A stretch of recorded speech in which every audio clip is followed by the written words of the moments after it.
EASIT, Easy Access for Social Inclusion Training. This is Unit 1, Media Accessibility, Element 1, Human Diversity, Video Lecture Human Diversity. I am Anna Matamala from Universitat Autònoma de Barcelona, and in this short lecture, I will be defining some concepts related to human diversity. We are all unique. We all have individual differences.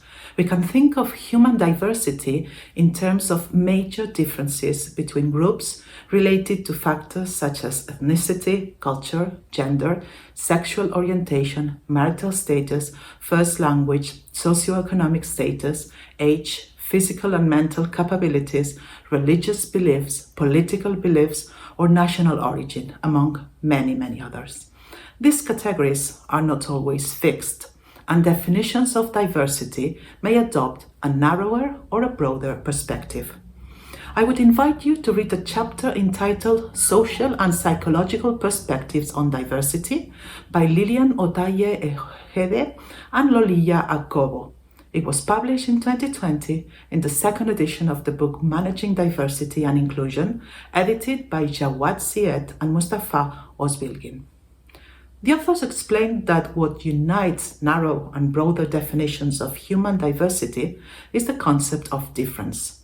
They say, and I quote, "Diversity can be defined as a variety of visible and non-visible differences. For example, gender, ethnic, social class, age, religion, inherent amongst individuals and groups. However, an evaluation of extant diversity research shows more emphasis given to social groups that have been historically subjected to discrimination, such as by gender, age, ethnicity, race, disability, sexual orientation, and hence have been protected by laws across the globe." These same authors provide some interesting insights into 4 concepts when working with different social groups. Let me summarize these key concepts.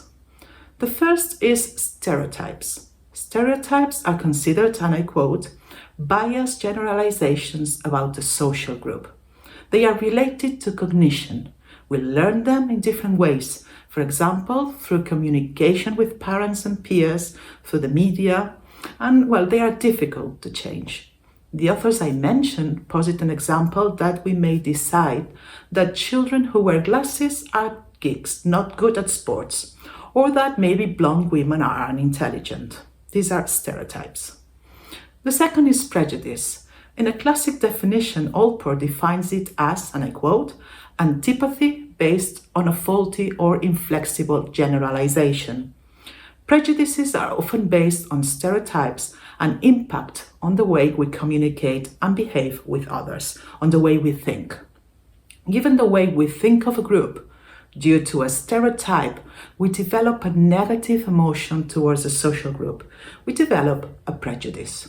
For instance, some people may dislike or hate someone with a certain sexual orientation.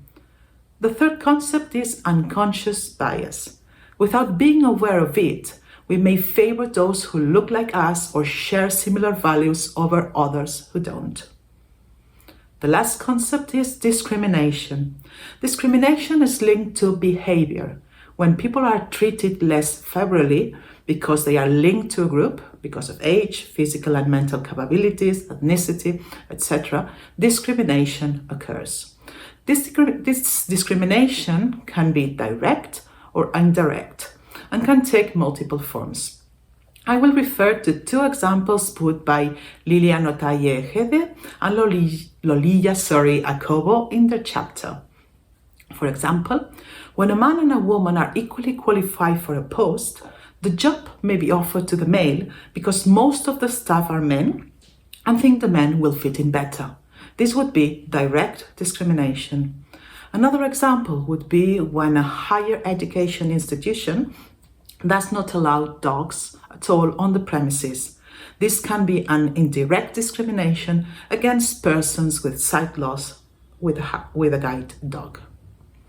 Discrimination against people people with disabilities is known as ableism or disableism. Michelle Nerio-Redmond, in the book Ableism, The Causes and Consequences of Disability Prejudice, published in 2020, considers that despite the many definitions of ableism, it could be simply defined, and again I quote, prejudice and discrimination towards individuals simply because they are classified as disabled, regardless of whether the impairments are physical or mental, visible or invisible. From a theoretical point of view, the bibliography is extensive, and I'm sure you will be able to find interesting readings to get a deeper learning of all the concepts. I would like to finish this video with reference to two key documents. The Universal Declaration of Human Rights states in its Article 2, everyone is entitled to all the rights and freedoms set forth in this declaration, without distinction of any kind, such as race, color, sex, language, religion, political or other opinion, national or social origin, property, birth, or other status. Furthermore, no distinction shall be made on the basis of the political, jurisdictional, or international status of the country or territory to which a person belongs, whether it be independent, trust, non-self-governing, or under any other limitation of sovereignty. And I will also quote the UN Convention on the Rights of Persons with Disabilities in its Article 5. State parties shall prohibit all discrimination on the basis of disability and guarantee to persons with disabilities equal and effective legal protection against discrimination on all grounds. Well, I hope this lecture was food for thought. This video lecture has been prepared by Anna Matamala from Universitat Autònoma de Barcelona. You can reach me at anna.matamala@uab.cat. Pictures. Source, pixabay.com, public domain vectors.org. License, Pixabay License, CC0.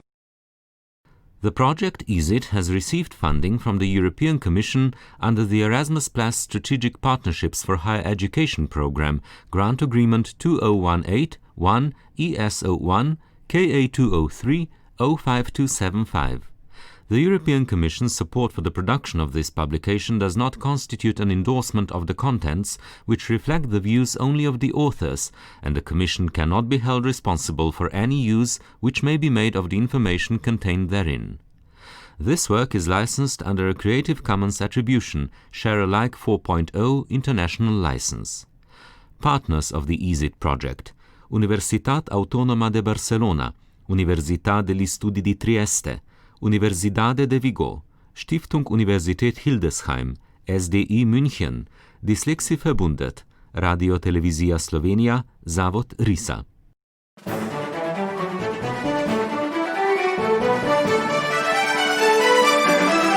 EASIT, Easy Access for Social Inclusion Training.